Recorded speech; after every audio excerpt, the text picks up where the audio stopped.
The interstellar transit hub of Kethera Prime was, by any civilized standard, the most orderly place in the known galaxy. 43 species passed through its crystalline corridors daily. Customs officers from the Velhari Collective processed travelers with methodical precision, their bioluminescent tentacles dancing across holographic intake forms. Nobody caused problems at Kethera Prime. Nobody broke protocol. Nobody made the scanners scream. That was, of course, before the human walked in. His name was Orion Day, and he looked, by most alien assessments, like something the galaxy had chewed on and reluctantly spat back out.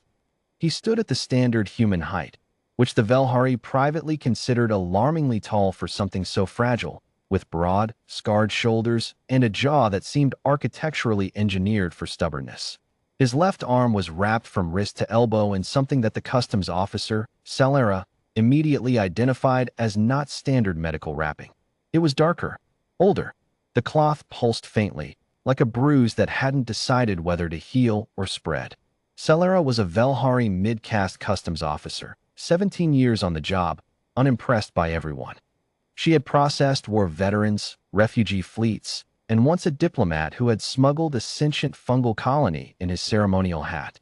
She gestured Orion forward with 2 tentacles while the other 4 continued filing routine reports. "Arm on the scanner plate," she said.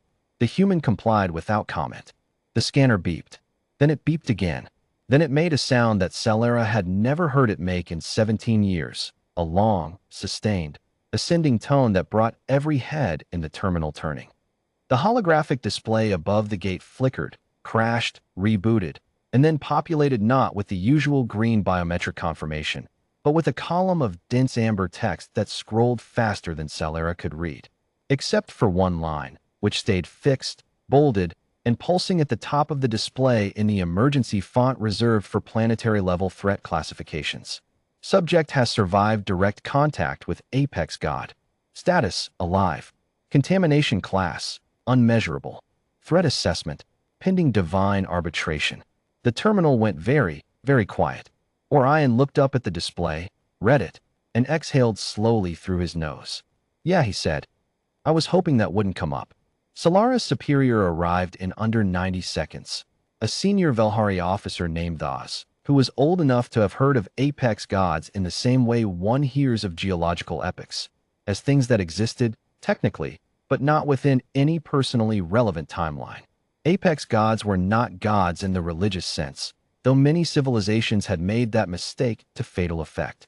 They were entities that existed at the intersection of mass, consciousness, and time, being so fundamentally dense with existence that their mere proximity rewrote local physics. They did not think the way other creatures thought. They did not move the way other creatures moved. Contact with an apex god did not have survivors. That was not a colloquial expression. That was a recorded, peer-reviewed, galaxy consensus fact. The last documented direct contact with an apex entity had been on Vorith 4, approximately 200 years prior. The event was now classified as an extinction-level incident. There was no Vorith 4 anymore. Thas stared at Orion with all 6 of his eyes. "How?" Thas said quietly. "Are you standing here?" Orion scratched the back of his neck. "Do you want the long version or the short version?" "I want the true version." The human pulled out a chair from the customs processing bay, turned it backward, and sat on it with the casual, infuriating ease of someone who had not recently been in proximity to a universe-altering entity. He rested his wrapped forearm on the chair's back. 3 months ago, Orion said, I was doing a deep cartography run past the Asen Veil. Solo contract. My NAV system flagged an anomaly. Looked like a stellar nursery misbehaving. Nothing unusual. Then the stars started going quiet. Going quiet? Celera asked, despite herself. You know how space has background radiation? Microwave hum. The low-level noise of the universe just existing? It stopped. Every instrument I had flatlined simultaneously. Not broken, flatlined. Like the space around my ship had decided to hold its breath. He paused. And then it was there. Daza's chromatophores had gone entirely pale. You saw it. I don't know if saw is the right word. My eyes were open. There was something there. The size assessment alone broke my computer's rendering capacity. It just returned the word vast and stopped trying. Orion looked at his wrapped arm with an expression that was not quite fond and not quite horrified. It reached for my ship. I don't know why. Maybe curiosity. Maybe I was an interesting speck.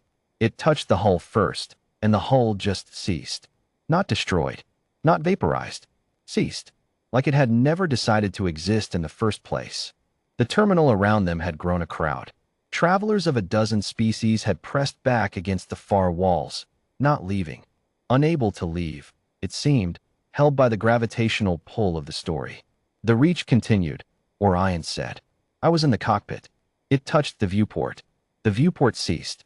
I was now in open space, except the space immediately around me had been modified, pressurized, somehow, oxygenated, like it had noticed I needed atmosphere and made a small accommodation.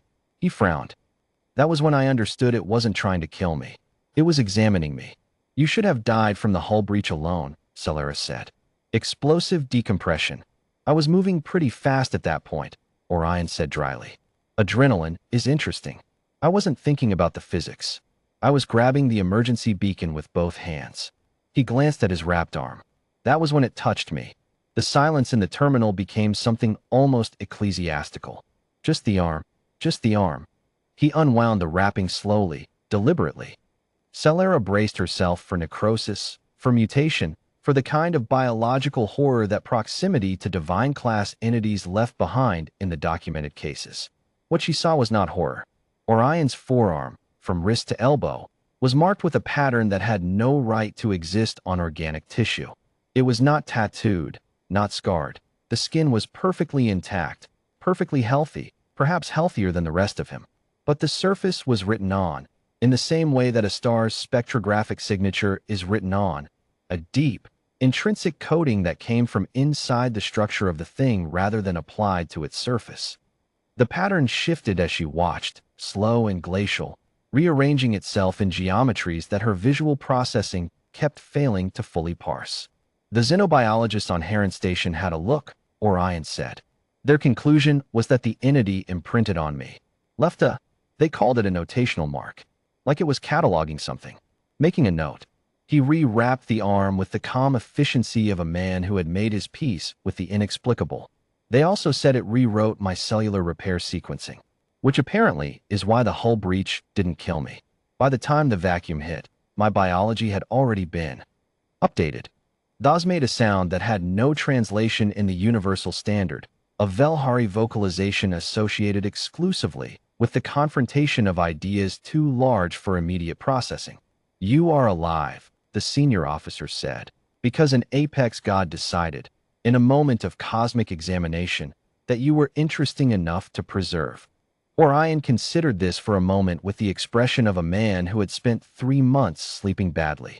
I prefer to think, he said carefully, that it touched me and found out that humans are surprisingly difficult to delete.